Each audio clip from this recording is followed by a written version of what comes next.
बिस्मिल्लाहिर्रहमानिर्रहीम। अस्सलाम वालेकुम डियर स्टूडेंट्स।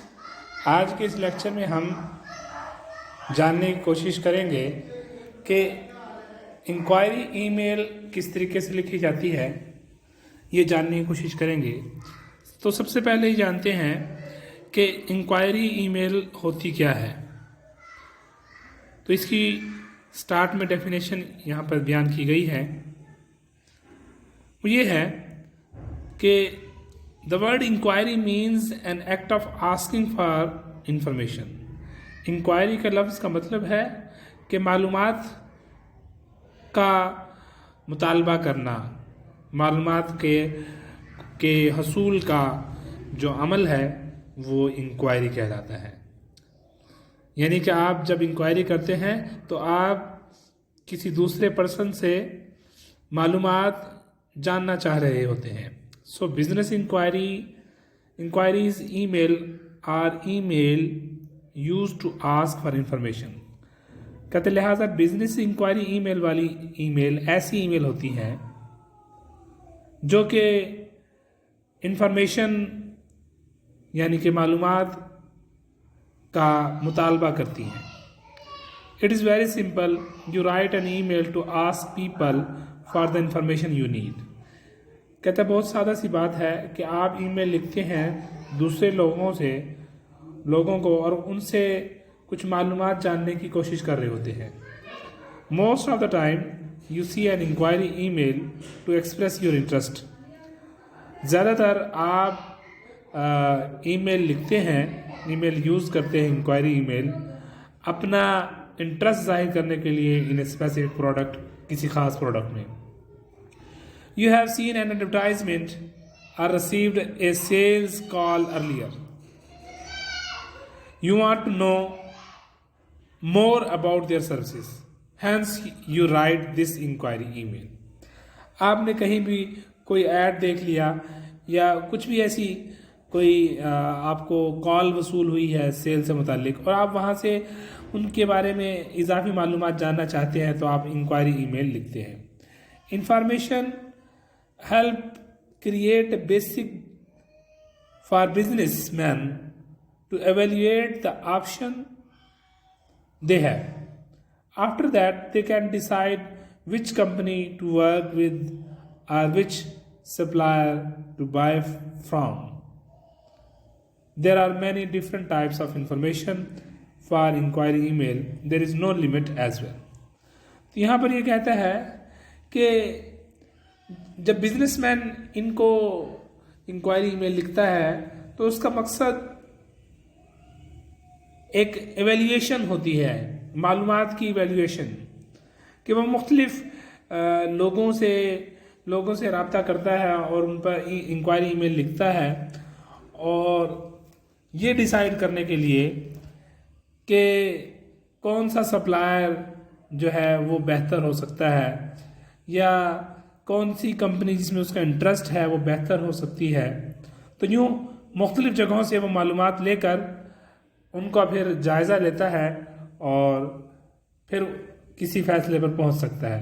तो ये इंक्वायरी ईमेल का मकसद है बिजनेसमैन के लिए। तो नेक्स्ट अब हम देखते हैं कि रेसिपिएंट कौन है। तो रेसिपिएंट वो जिसको इंक्वायरी ईमेल लिखी जा रही है, जो उसको वसूल करेगा वो किसी भी कंपनी में जो है कंपनी का स्पोक्समैन हो सकता है, यानी कि यूजुअली मार्केटिंग मैनेजर हो सकता है, सेल्स मैनेजर हो सकता है या फिर HR डिपार्टमेंट होता है हर कंपनी में, तो उसका कोई फोकल पर्सन हो सकता है। तो उसको वो ईमेल लिखी जाती है जो कि तमाम मालूमात उसके पास होती है अपनी कंपनी से मुतल्लिका और फिर वो दूसरों तक पहुंचाता है जो भी उसको इंक्वायरी ईमेल लिखते हैं। तो नेक्स्ट मेन हमारा जो टॉपिक है कि इसका फॉर्मेट किस तरह होना चाहिए इंक्वायरी ईमेल का, वो इसमें हम जानने की कोशिश करते हैं। ईमेल लिखने के जो बेसिक एटिकेट्स हैं हम अपने पिछले लेक्चर्स में वो जान चुके हैं, जो जनरल एटिकेट्स हैं। तो यहाँ जस्ट हम इंक्वायरी ईमेल्स के बारे में जानने की कोशिश करेंगे। जैसे कि हमने पहले भी अपने लेक्चर्स में ये पढ़ा कि ईमेल में एक सब्जेक्ट का ऑप्शन होता है, वहाँ पर हम सब्जेक्ट लिखते हैं। तो सब्जेक्ट किस तरह का होना चाहिए ये हम पहले लिख चुके हैं, पहले इस पर बात हो चुकी है कि ऐसा सब्जेक्ट हो जो कि प्रोमिनेंट हो और जो कि पढ़ने वाले की तवज्जो को अट्रैक्ट करे और इसको सीरियसली लेना चाहिए। इस सब्जेक्ट ऐसा सब्जेक्ट लाइन बनानी चाहिए जो कि पढ़ते ही अटेंशन सीकर लाइन हो, जो कि पढ़ने वाले की अटेंशन को फौरी तौर पर सीख करे और वो आगे से उस पर रिस्पॉन्ड करें। तो अब हम बॉडी की तरफ आते हैं कि ईमेल की बॉडी किस तरह की होनी चाहिए। तो सबसे पहले ओपनिंग है। ओपनिंग में क्या चीज़ें होंगी? ओपनिंग में जैसा कि यहाँ पर लिखा गया है 3 चीज़ें आएंगी। सबसे पहले तो ग्रीटिंग्स है, फिर उसके बाद इंट्रोडक्शन है और थर्ड पर रेफरेंस है।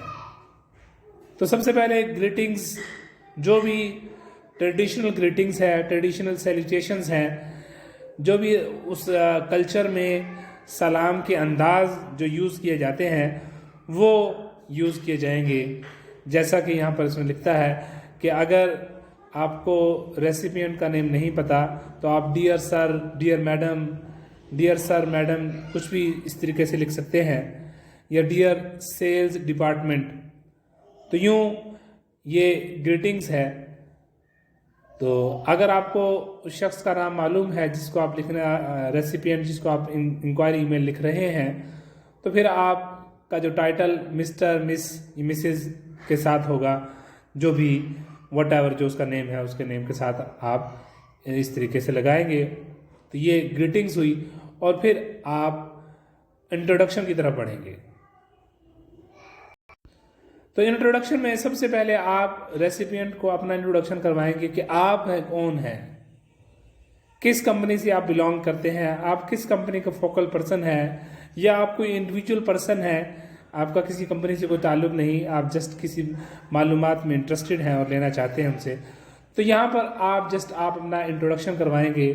अगर आप किसी कंपनी से बिलोंग करते हैं तो कंपनी का इंट्रोडक्शन, डिपार्टमेंट का इंट्रोडक्शन, आपकी जॉब डिस्क्रिप्शन, जॉब टाइटल, ये आप उनको बताएंगे, अपना नेम बताएंगे। तो ग्रीटिंग्स के बाद दूसरा काम इंट्रोडक्शन है। वहाँ पर ईमेल लिखने वाला अपना इंट्रोडक्शन करवाता है। इंट्रोडक्शन की फ्रेजेस कौन से होने चाहिए, किस तरह के फिक्रे यूज़ किए जा सकते हैं, यहाँ पर ये चंद एक फ्रेजेस इसने दिए हुए हैं। इनमें से कोई भी फ्रेज यूज़ किया जा सकता है इंट्रोडक्शन के लिए, जो भी मुनासिब लगता है, जो भी उस वक़्त मौके की मुनासिबत से हो वो यूज़ किया जाए। तो ओपनिंग में थर्ड जो पार्ट है वो है रेफरेंस का। रेफरेंस में आप ये बताएंगे कि आपको कहाँ से इल्म हुआ रेसिपिएंट के बारे में, जिसको आप ईमेल लिख रहे हैं उसके बारे में आपको कहाँ से पता चला। वो रेफरेंस आप यूज़ करेंगे। आप बताएंगे उनको कि आया आपने गूगल से उसका इल्म हुआ है, फेसबुक वगैरह से कहीं इल्म हुआ है, जो भी आपका सोर्स था इंफॉर्मेशन का, कि आपको उस कंपनी के बारे में इल्म हुआ कि मैंने वहाँ से कुछ मालूमात लेनी है, तो उस कंपनी का बारे में आपको कहाँ से इल्म हुआ, तो वो आप उनको बताएंगे कि मैंने फ़लाँ ऐड पढ़ा था, वहाँ से मैं इस बात में दिलचस्पी पैदा हुई और मैं आपको ये ईमेल लिख रहा हूँ, या मैंने कहीं गूगल पे, फेसबुक वगैरह पर किसी भी कोई भी सोशल जो नेटवर्किंग की वेबसाइट्स है वहाँ से, या कोई और सोर्स जहाँ से आपको इल्म हुआ है उसके बारे में, तो आप बताएंगे कि मुझे वहाँ से आपके बारे में इल्म हुआ, तो फ़लाँ चीज़ के बारे में दिलचस्पी मेरी पैदा हुई। तो किस तरीके से रेफरेंस दिया जाना चाहिए, ये रेफरेंस देने के कुछ उसने एग्जाम्पल यूज़ किए हैं कि mister A of x company, कि फ़लाँ कंपनी के मिस्टर ए ने one of your current customers, जो आपके मौजूदा कस्टमर्स हैं, गेव अस योर नेम, उन्होंने आपका नाम दिया था हमें, या जो भी वट एवर हो सकता है जहाँ से आपको उनके बारे में इल्म हुआ, तो वो आप उसी मौका की मुनासबत से फ्रेजेस यूज़ करके उनको रेफरेंस के बारे में बता सकते हैं। तो यूँ ओपनिंग में चंद चीज़ें थी। सबसे पहले तो ग्रीटिंग्स थी। ग्रीटिंग्स यानी कि आप जस्ट उनसे जो भी ट्रेडिशनल सलाम का अंदाज़ है वो यूज़ करते हैं, और फिर इंट्रोडक्शन है, वहाँ आप अपना इंट्रोडक्शन करवाते हैं, और तीसरी चीज़ आप रेफरेंस देते हैं कि कहाँ से आपको उनके बारे में इल्म हुआ है, तो वो सोर्स आप उनको बताते हैं। तो ये तीनों चीज़ें ओपनिंग में हो गई। और नेक्स्ट फिर आगे इसकी बॉडी है, आपकी ईमेल की बॉडी आएगी।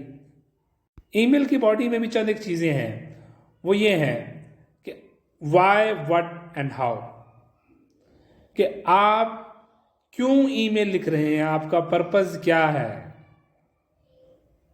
वो आपकी मदद क्या कर सकते हैं इस ईमेल के ज़रिए से। तो ये आप उनको बताएंगे कि अपना पर्पस बताएंगे, मकसद बताएंगे कि मैं आपको ईमेल क्यों लिख रहा हूँ। और फिर उसके बाद आप उनको बताएंगे, उनसे पूछेंगे कि what kind of information do you need, कि किस किस्म की इंफॉर्मेशन की आपको ज़रूरत है।